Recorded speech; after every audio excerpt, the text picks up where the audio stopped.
Hi, welcome back to Heidi Goldman's Piano Lesson with Pizzazz.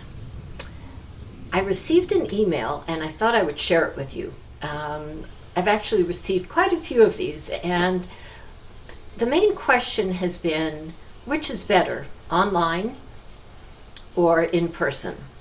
So I thought I would address both because I have done both. When I first started teaching, I don't want to say your typical piano teacher because I don't think I'm typical, at least I hope I'm not. But I would actually teach in person. I actually went to the homes of my students, unless they were out of the driving range of where I would teach, and then they would come to me. And then 3 years ago, the pandemic hit. What to do? So many businesses were like the deer in the headlight. It's like, oh, what do we do now? And for a piano teacher who would go to the homes of students, that wasn't even a possibility. With COVID, nobody knew anything. Would it last a week, a month, a week? So I thought, okay, there's got to be a way for me to pivot, because I did not want to go out of business. I've taught for 40 years, and my students just mean the world to me. So instead, what I decided to do, probably like many piano teachers, was teach online with Zoom. And that, of course, had its limitations because you have just one camera angle. And then what if the student doesn't understand something and they want to see you actually, let's say, playing a scale or a chord or playing, or if they don't know if a note is correct? Well, now what do? Okay, so I did what maybe some other piano teachers did. I bought a little camera, and then I would run 2 Zooms, one which would have this, the frontal face, and then this could be focused down on my piano keys or on my write-on wipe-off board. Okay, so that worked for a little bit. Thank goodness my students were very patient, but it really wasn't the best.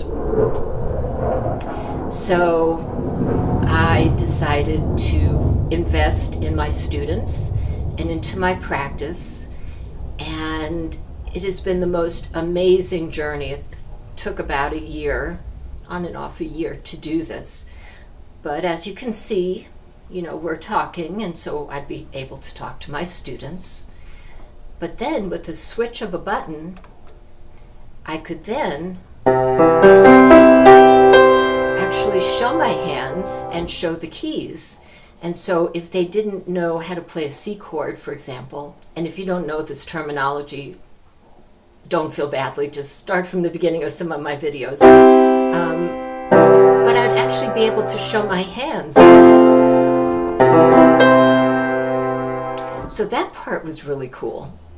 Now, for the kids who were just learning how to use the pedal, oftentimes they would just kind of stomp their feet, kind of like this. And that just sounds very clunky. And so then I decided, there's got to be a better way. So besides having the top view so you can see my piano keys, I also have the foot pedal. And now all of a sudden they could see that the heel of my foot did not leave the floor. I'm just breaking at the ankle, pushing it down, just like that. And one of the cool things too is, as you can see, there's a picture within a picture, so they could still see me talking to them, which was really great. And they could also see what I was trying to teach them. Okay, well, next came the write-on wipe-off board. And as you can see, I can then easily write music symbols, or I could write out counting, anything that a teacher would do in person in a classroom. I had the ability now to do this here. So with remote piano lessons, that was the original term. So it went from remote, because we actually were remote, right? We had the pandemic, we couldn't really do anything in person in the initial stages. And so that was called remote.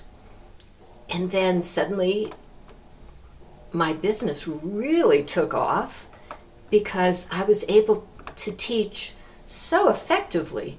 So from remote learning, then the pandemic kind of teetered off a little bit for a while. So then that was called virtual piano lessons.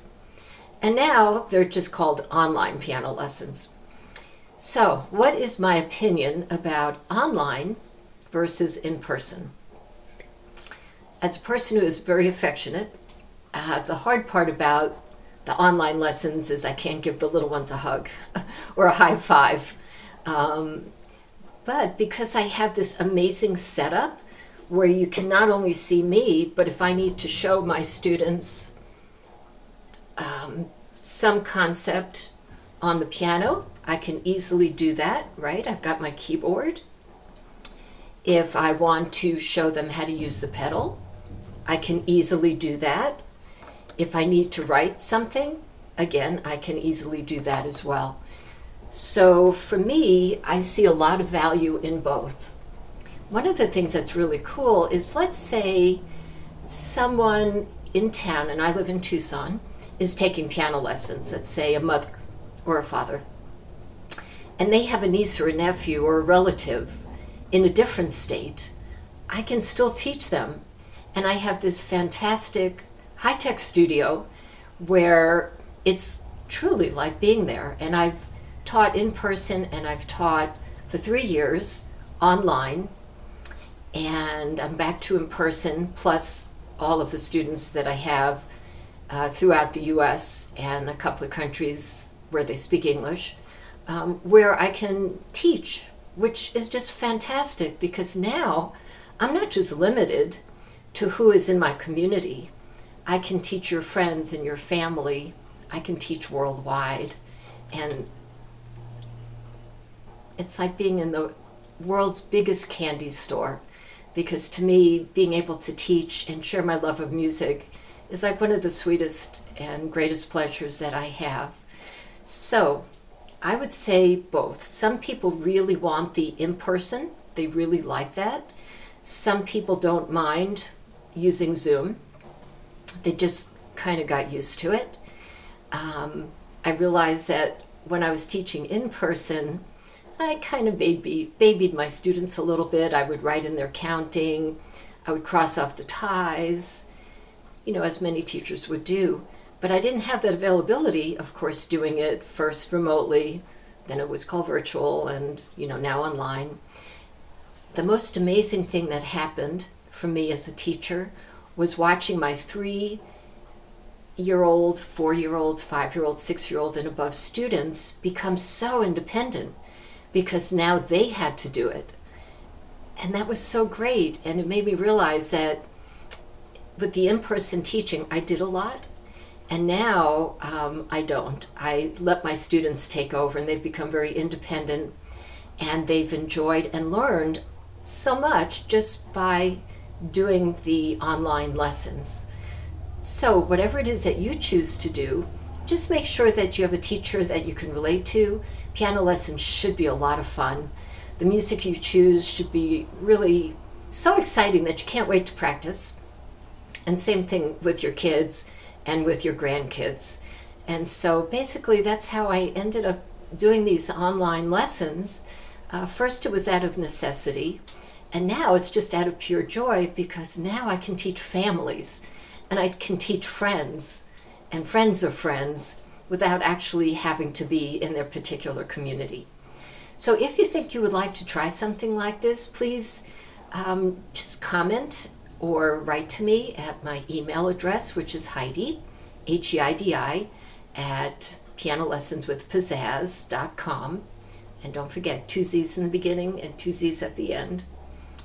And just let me know what your thoughts are. And if you are taking piano lessons, let me know which you prefer, especially if you've done both. I would love to hear from you. Thumbs up, sharing my content, and subscribing would well, it would just be so heartfelt for me. So anyway, I look forward to seeing you at the next lesson, which will be learning the bass clef and hands together. So a lot of great things for us to be doing together. And I look forward to seeing you at my next video. Until then, lots of love, enjoy your day, and keep on practicing.